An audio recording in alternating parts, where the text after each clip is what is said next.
Okay, so this model doesn't work out real well, but it's actually probably not too far off, but due to various inaccuracies, the hand sketching and so forth, I get theta equals something like negative 0.0032 t squared, and I said a couple of stupid things.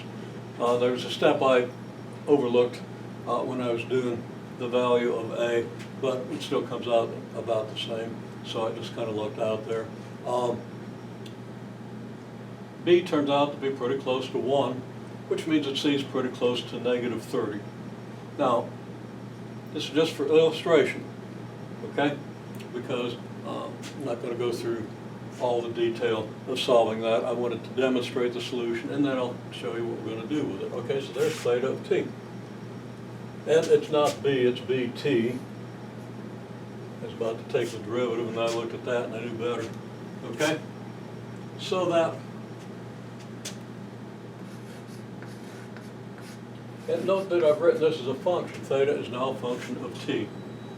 Okay, so what's this mean? It means you put a time in, this thing should predict where you are.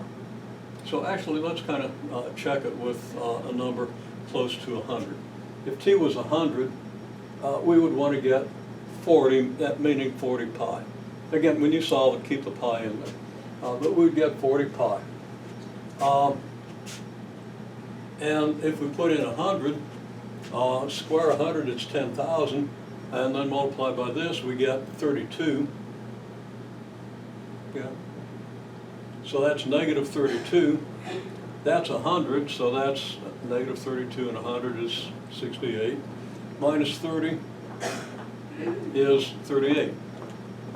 And where should we be? We should be at 40 pi. So this actually isn't too bad a model, but it doesn't work real well here, and it might not work as well out here because there's a couple things wrong with it. But still, you get the idea. Okay, well, the derivative of this is clearly negative 0.0064 t plus, and I wrote bt. I meant to write just t. B is 1. Okay, so the derivative of t with respect to t is 1. Okay, so negative 0.0064 t plus 1. And this should be equal to omega.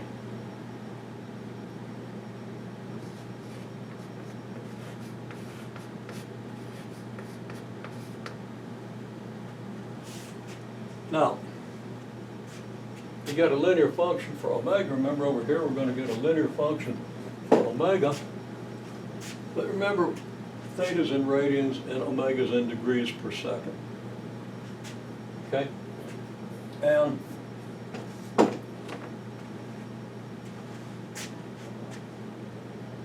in this example,